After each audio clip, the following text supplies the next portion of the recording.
So Starknet is basically this particular roll up or a particular chain that is trying to do something impossible that other people do not think that can be done.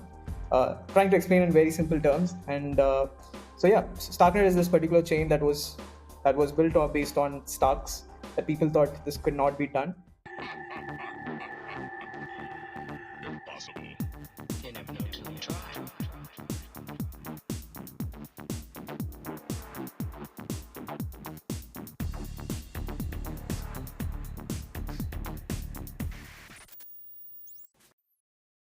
GM Akash, it's great to have you on the podcast, bro. You've been killing it with the Starknet rebranding, and I really wanted to have somebody from Starknet and dive into the ecosystem. How are you today? Thank you so much, Yochim, for having me here. And firstly, I think the whole StarkWare ecosystem together has been killing this. We've been just trying to get this whole degen vibe into the ecosystem.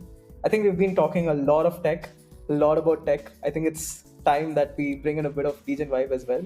At the same time, we shift tech at the same time, and that's what we've been trying to do. And I think we've been able to achieve something of that sort.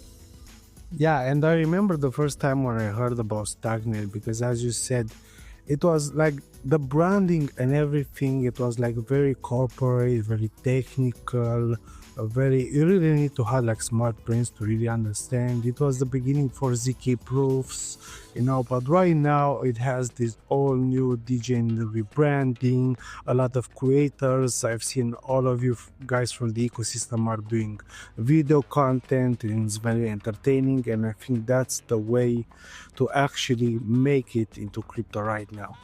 100%, yep. 100% valid, yep.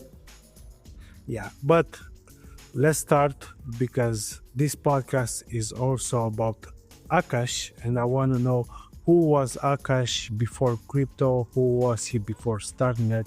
What drew you into the crypto space in the first place?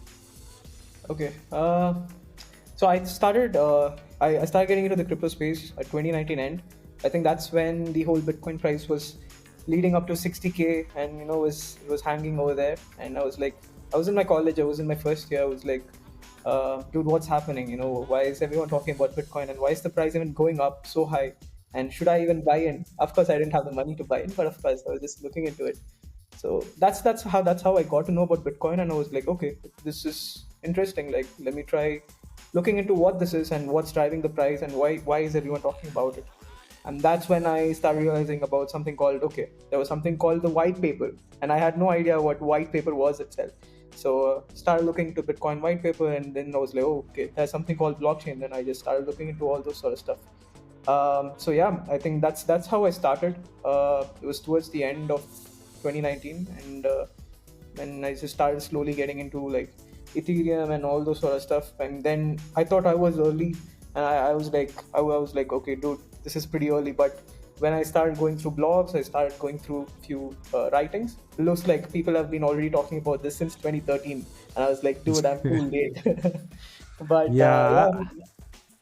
I remember back in the day, because I actually found out about Bitcoin when it was around like $80. There was a guy, on YouTube. He was buying acid through Silk Road. So very, very cyberpunk days, and out with the ordinary. I mean, it seems like it was in another life. Crazy times. But yeah, that's how I got into it, and slowly I got to know about Ethereum, and then I was like, okay, we were like, I was learning, all these languages that I used to learn in college, which is C++ and Java, and then I was like, okay, there's some new language called Solidity, and that's how I started learning Solidity and started writing contracts on Ethereum chains. I started out in Ethereum, building an Ethereum itself, and slowly I built a few other Ethereum chains as well. Slowly as I progressed, I was like, okay, now I think I've learned enough. Like, I wanted to put this in test, and I started applying for internships and few jobs and all this sort of stuff. And after like 3-4 interviews, I was able to click in one, and I was able to get into one. And I worked there for like about three months. I was able to learn enough. And after that, I wasn't able to learn much there because it was the same thing again and again. And hence I shifted my internship. And after a couple of internship, I landed in this particular internship called Hashtag, at a company called Hashtag. So Hashtag, they were building this under cold price loan lending platform on Starknet. at early times. So I got into it so I was giving my interviews. So then when they asked me about, they asked me if I knew about Starknet, and when I heard the term Starknet, I thought this was something to do with something with around Iron Man and stuff with respect to Stark and stuff, because I had no idea about Starknet or Starks at that point of time. So I was like, no, and then I got to learn a bit more around it. Got into internship. I started writing contracts in Cairo 0 and Cairo 1. Uh, Cairo 0 was pretty hectic. It was just crazy low level language, and then progressed to Cairo 1. So yeah, that's how I got into like learning about Starknet, learning about proofs, learning about Cairo, and all this sort of stuff. Slowly progressed, and I worked there for about 4 months, and then I switched off to another company called Router Protocol, which is basically they do cross-chain droppability, and over Yeah, there. I know them because we validated on router protocol. Oh, okay, nice. So Yeah. yeah, so I was working over there as a Cairo engineer. So I was responsible for the whole Starknet integration. So I wrapped up about 75-80% of it. Was able to do cross-chain transactions between Starknet to Polygon and other non-EVM chains to Starknet as well. And hence, after that, meanwhile, I was also contributing a lot through OnlyDust, which is like this open source platform for contributors who could just contribute onto projects and be able to learn, and they were able to also earn at the same time. So I was able to do this, and in this way, I had a lot of exposure to Starknet projects, and also I was also Abdul was kind enough to lend me a project, essentially transpiling a Ethereum project, Ethereum based app onto Starknet. Are you aware of this app called SabLayer, which is this token streaming platform? So, Yeah. With yeah, vesting schedules, airdrops. exactly. Yeah, exactly. Yeah. I know it. Yeah. I used So it. yeah, so I had written those. So I was able to write Sablier in Starknet uh, for one whole part of it, and I was able to like deploy that and stuff. So all of this happened because I was contributing to OnlyDust, had exposure to Starknet projects, was contributing, and like my idea or that my goal was, for example, in Starknet projects, when you go through the README, right after the README, there'll be something called contributors list, where you'd be able to see all the contributors who've contributed to this particular repository. And for me, that was a huge medal, like, having our face, our name under the big project is like a huge medal. So that was my whole goal. So I was just contributing, learned about projects, and I was able to make some space within the ecosystem. And after router protocol, I switched to Nethermind. I was working there as an Cairo auditor, and I was going through my internship, by the way. I was in my internship. By the way, in router I was in my full time, and Nethermind I was in my internship doing my I was working as a Cairo auditor, and after that I switched off to Starkware. I had this opportunity. I saw Abdul had posted about this particular ecosystem team and stuff, and I just reached out to him, and from there things happened, and yeah, I'm here right now talking to you. Yeah, But yeah, I really like to ask these kind of questions because there are a lot of people out there looking for jobs, and getting a job in crypto is kind of odd. You know, it doesn't really. People don't really look at your resume. They look at how do you build into your public. Yep. They look at what contributions did you bring to the ecosystem. It's a whole lot different than the real world, you could say. So, about your journey, I mean, you've worked at some top-notch companies, including Nethermind, Router Protocol, and they are killing the bridge space. They had like very, very low fees. I think one of the lowest fees. I don't know how they actually did that. And of course, Starkware is a top-notch ecosystem right now, but basically you don't really do any kind of dev job right now, right? Currently, I do more of DevRel. It's more of multiple roles that I do currently at Starkware. I do little of dev, a bit of more on DevRel, bit of BD, a bit of ecosystem growth, marketing. So I wouldn't. It's not like I'm sticking onto a particular role. So, but mostly or majorly like just moving around, like around 4 to 5 roles here and there when needed. based on the requirements. So that's what I've been doing. So yeah, I mean, I do a bit of dev here and there, but not much as before. So yeah. Yeah, and it's also very important right now to have like a public face, a good personal brand, to people to associate with you, to have strong opinions. Yep. And that's kind of, in a way, the DevRel's job, right? Because the DevRel is part community manager, part developer, part PT, is like a mix of a lot of jobs. Yeah, that's true. And also one more thing that I wanted to highlight upon is like for anyone who's like looking out for a job in the in the ecosystem itself, I think it's pretty important for them to align with a single ecosystem. See how the ecosystem is doing, see if those values align with what you're doing. And I think that's what I did, at least with that's what I did with Starknet. Uh, like the tech, the values that they were looking, like just building on, it was just insane, and that's what helped me like align with them. And I just sticked on with the ecosystem, and I think it's been close to 3.5 years now at Starknet. 3 years or 3.5 years within the Starknet ecosystem, like just within the Starknet ecosystem. I think that's the reason that I was able to like make my way through all the opportunities that I was able to get through. And if one just keeps skipping through different ecosystem and just jumps over ecosystem to ecosystem, I think that's not a really good move or a great move. I think it's very important for them to stick in a particular ecosystem, align your values. Yeah, you can do that. You can do that until you find the right ecosystem for Exactly. you. Because Yep. at first you have to try everything and Exactly. see exactly what aligns with your value. Exactly. Yep. 100%. So yeah, just wanted to put this out as well. Yeah, and thank you for that. And now let's get to the Starknet business. For someone new to Starknet, how would you explain what it is and what problem serves in the Ethereum scaling landscape? Yep. So imagine. So Starknet is basically this particular roll up or a particular chain that is trying to do something impossible that other people did not think that can be done.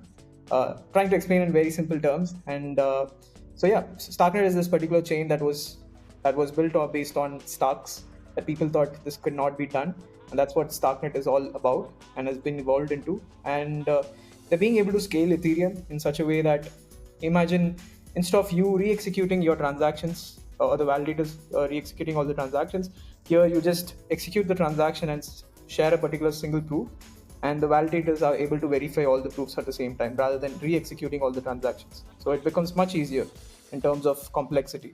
So this is how all the rollups work at Starknet. So in simple terms, Starknet is a validator rollup that scales Ethereum, and of course on the lines of scaling Bitcoin as well.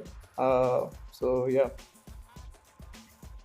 And right now, you also launch Grinta live on mainnet. Can you break down those key upgrades, how decentralized sequencing works, what exactly are the sequencers, pre-confirmations?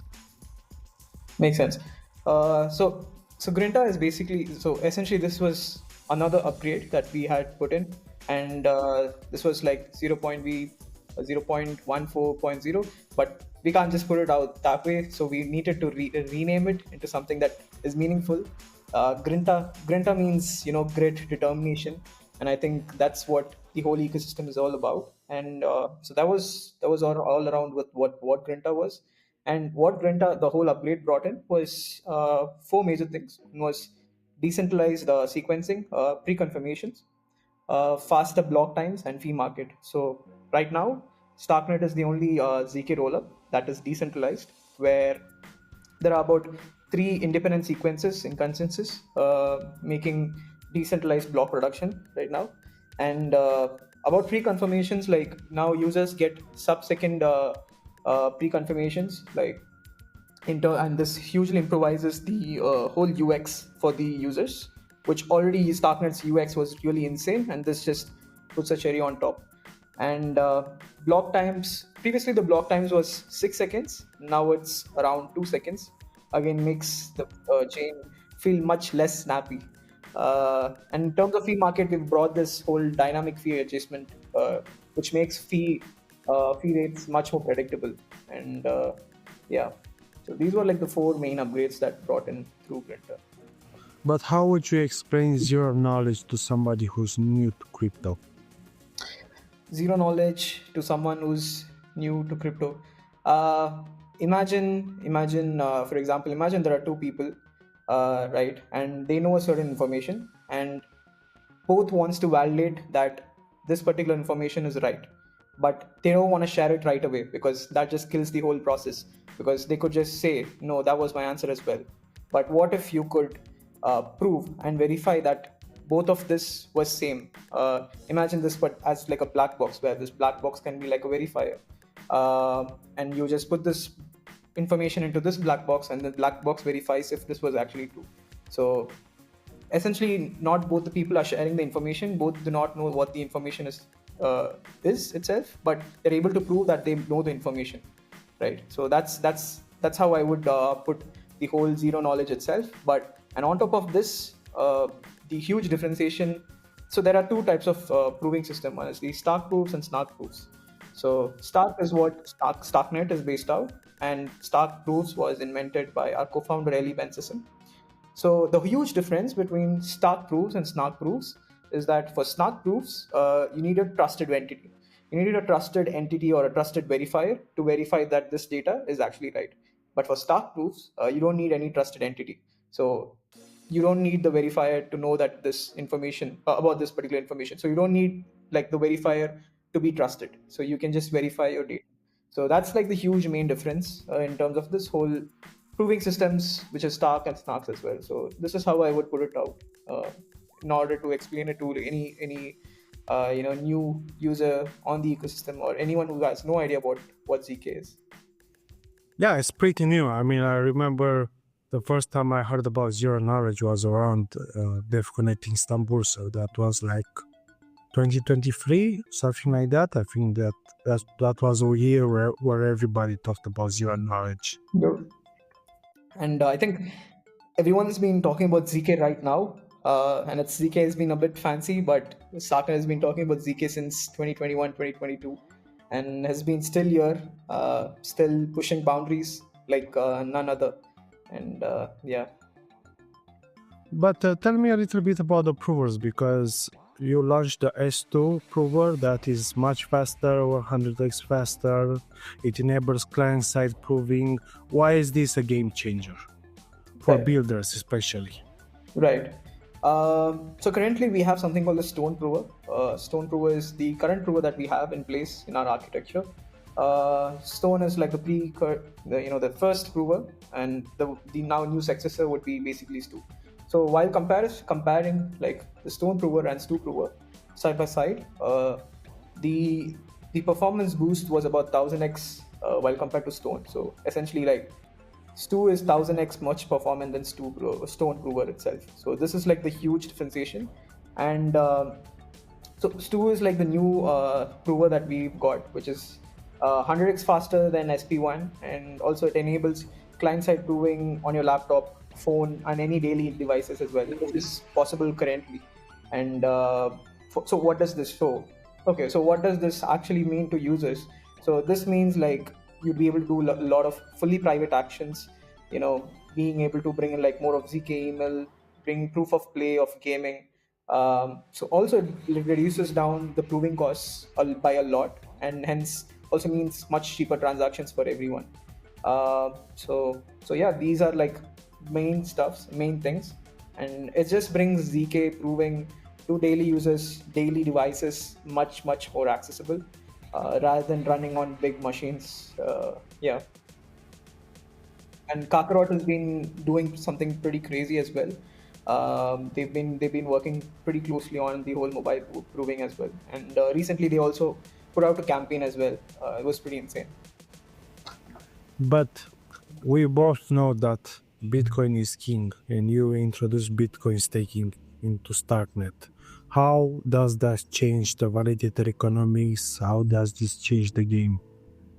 Right. I think the way that this goes is more like, so right now as part of the whole decentralization, like Starknet has this whole thing called staking, where currently you are able to stake your Stark tokens, to secure the network through validators. So this is already something in place right now as part of the whole BTC-Fi and the few other things that are coming up the line, which I can't discuss right now. But one such part is basically the whole BTC staking, where now, just as how you stake Stark, you'll also be able to stake BTC.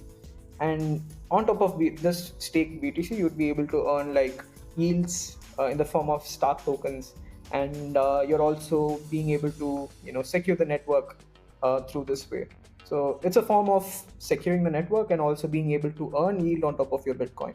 So this is like the two ways that it goes in terms of staking. But tell me, if you are like a new validator and you want to join the set, what do you need to do? Can you be eligible for a potential delegation? What exactly is the process? Currently, in order to become a validator, you just need to you just need to go on to like Indiofy, and you should just be able to like delegate certain amount of tokens and essentially have people delegate certain amount of tokens to your particular validator, and you should be able to earn some amount of yield on top of the work that the validator has done. So that's how the current way it goes through, at least for Stark staking. But whole bit for BTC staking is coming up on 30th, which will be fully online on 30th. Oh, that's great. So in 4 days. Yep, exactly. And the whole BTC file launch as well, which is going to be quite crazy. Nice.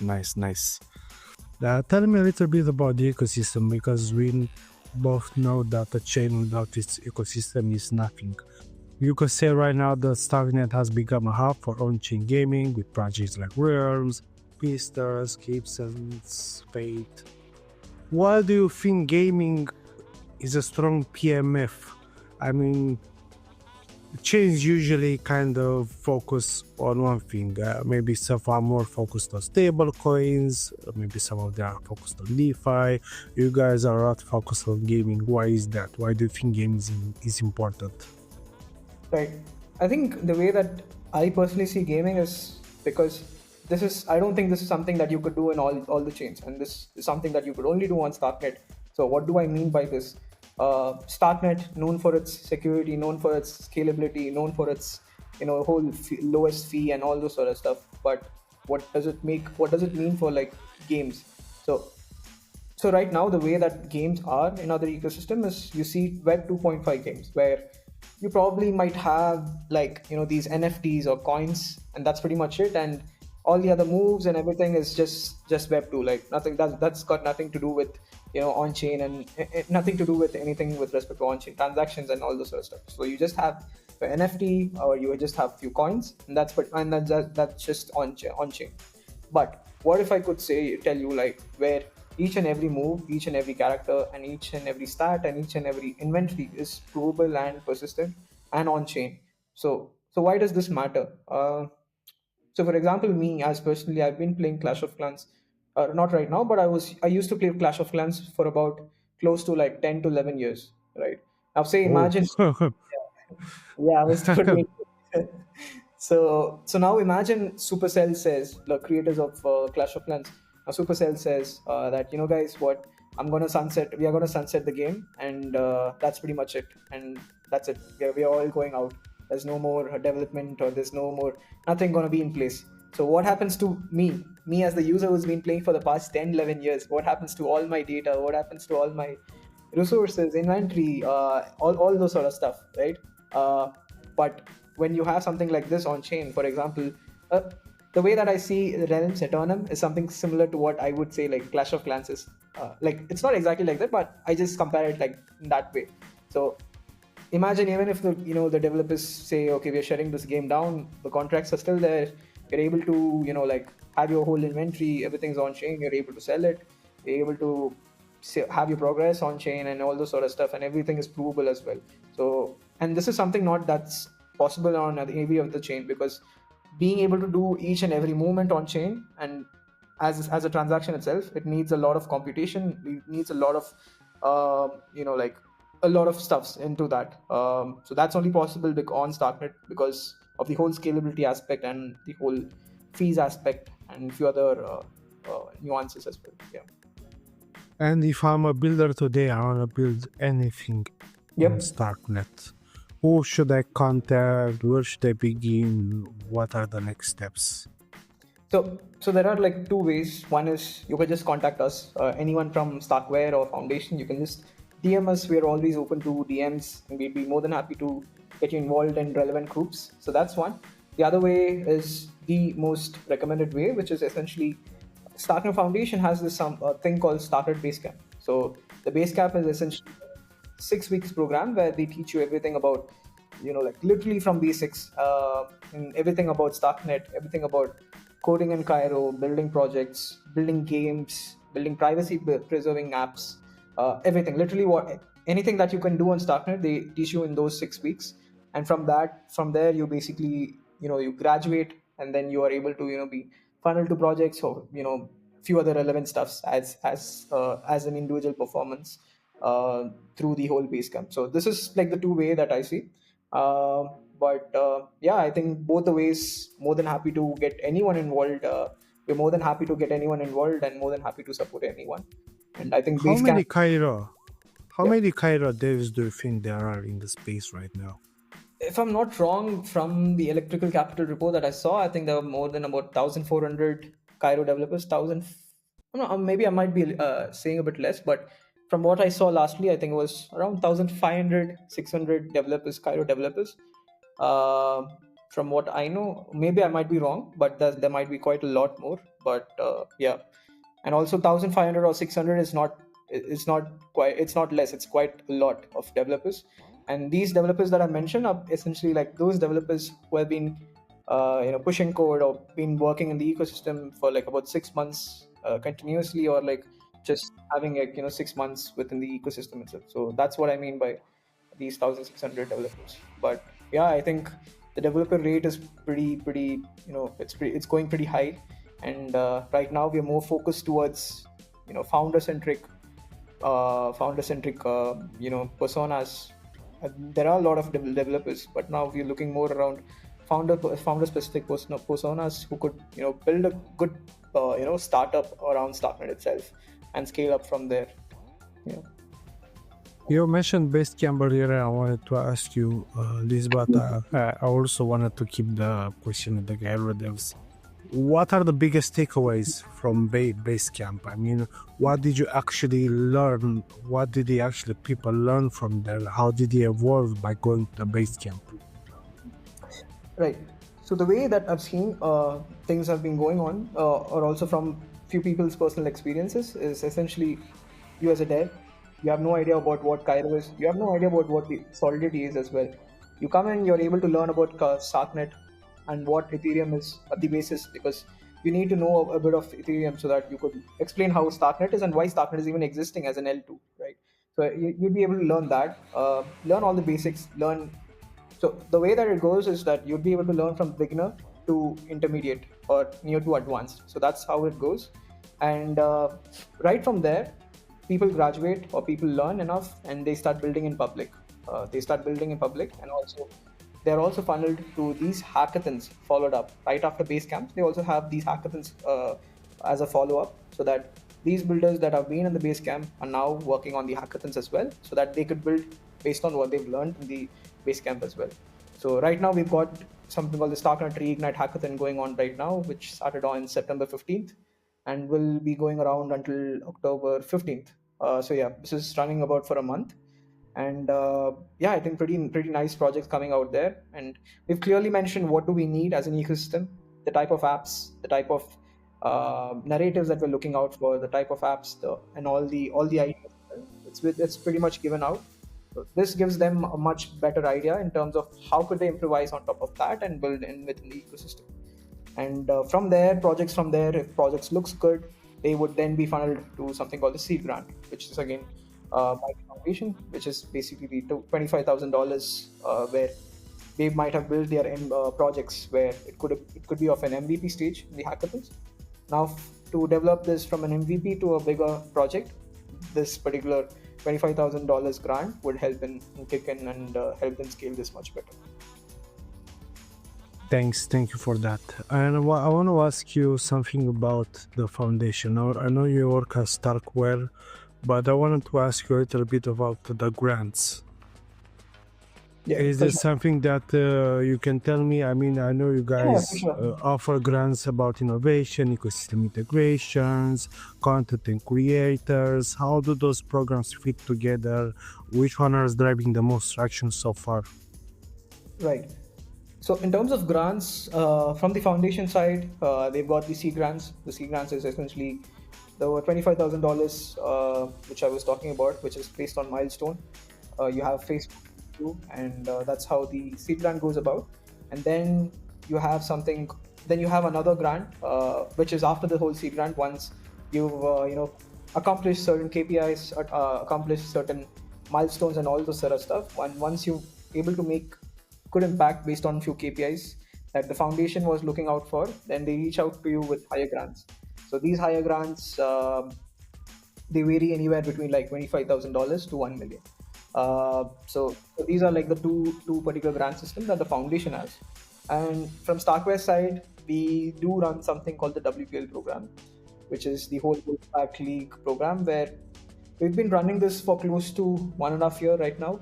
It's been running successfully. It's been holding up strong, and it's just insane. The community is just insane. Where we've been rewarding our community with different tires of different tires of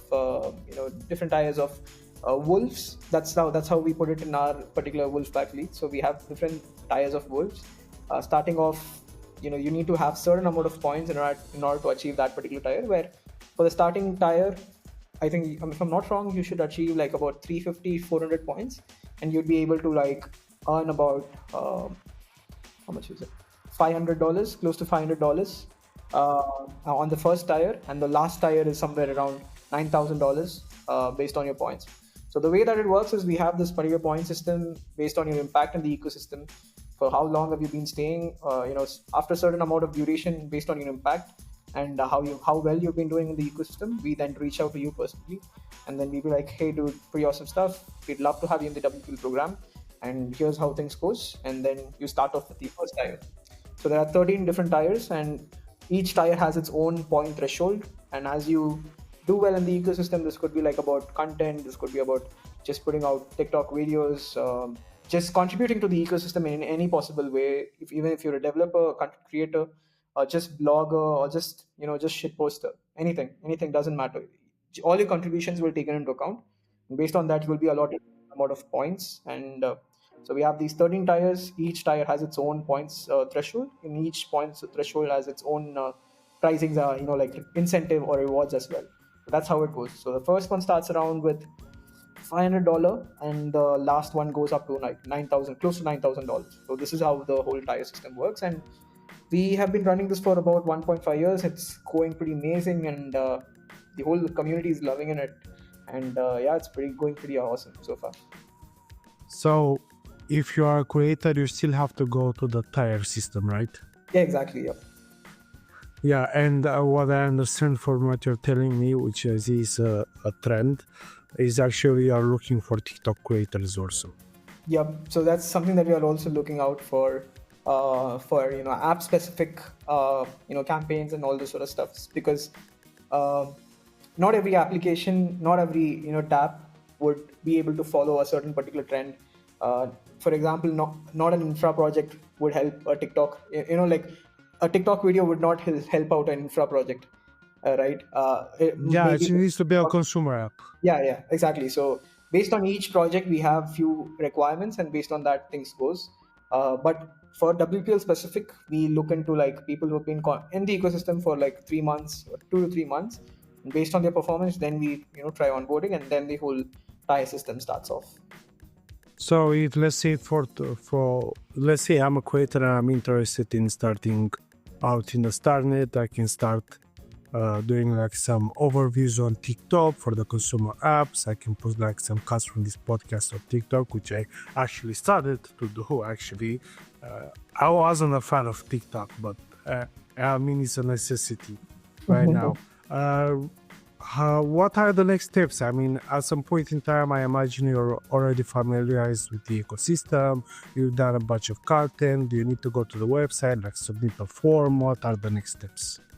Yeah, so we have this website called the WP1 .xyz, where it's our own bounty platform where we also put out bounties, and few other projects that are within the ecosystem also puts out their bounties.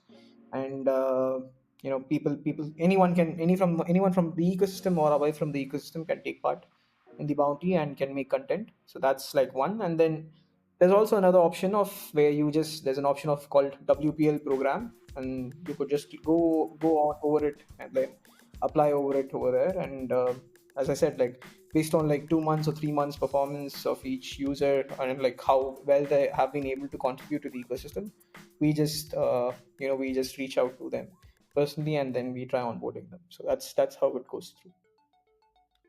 Looking forward, Akash, For sure. what's one technical or ecosystem milestone you're personally most excited? So you've said about the BTC FI. What can we expect in the next 6 to 12 months? Okay, so in terms of tech, you're asking, is it? In terms of tech, new milestones, ecosystem, Okay. whatever do you think is worth mentioning for the audience? Right, for sure. I think the one thing that we are really, really looking forward, and like the biggest thing that we're really focused on currently, it's the whole BTC Fi. I think the whole BTC Fi is gonna be pretty huge, and it just perfectly aligns. It's a no blinder for BTC Fi on Starknet, and also a few other things that I'm really looking forward to is having this trustless bridge from Starknet to Bitcoin, and also the whole way of us as Starknet being not just an L2 but being something called the L2 square, where you as an L2 you're not just scaling Ethereum but also scaling Bitcoin at the same time, and you're able to settle both on Ethereum and Bitcoin. So this is something that I'm like very much looking forward to. And in terms of fundamentals, I think the whole BTC Fi, the whole TVL raise on Starknet, I think that's something that's going to be very, very bullish. Apart from that, there's this particular, there are a lot of apps, but two certain apps that's been doing really, really well is of course Focus Tree. I think a lot of people know about it, where they were able to onboard about 700k users on chain without those users knowing that they are on chain itself. So yeah, that's the goal. That's the goal. That's where we have to get. Exactly. People don't really seem to understand that's the whole Exactly. goal of crypto right now. They already had about 1 million plus downloads, if I'm not wrong, and then they moved totally on Starknet, and they were able to onboard all these users onto Starknet without them knowing that they're on Starknet itself. So it's a very simple app. It helps you in focusing, and yeah, it's pretty crazy. And now there's another app that we call POW, which is essentially this particular app where it's basically a tap game, but as you tap through your way, you're able to learn everything from blockchain, like an L1 and L2 and everything that's involved.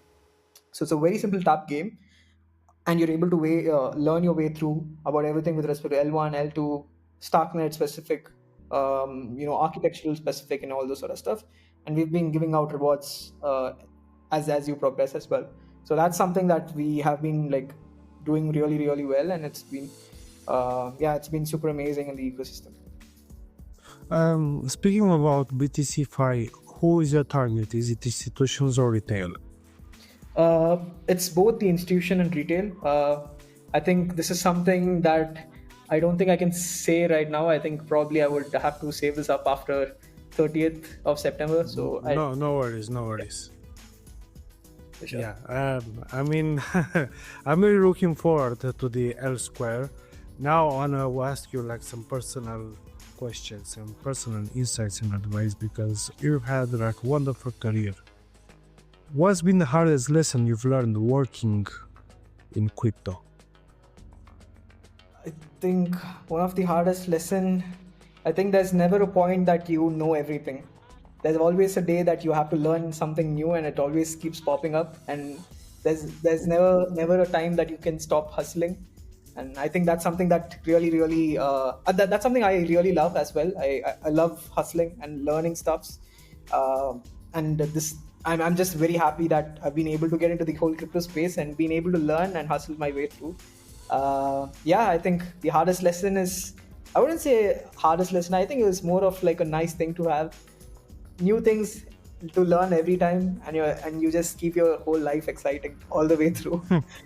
Yeah, that's the only way, especially in crypto. Right? In crypto, everything moves so fast.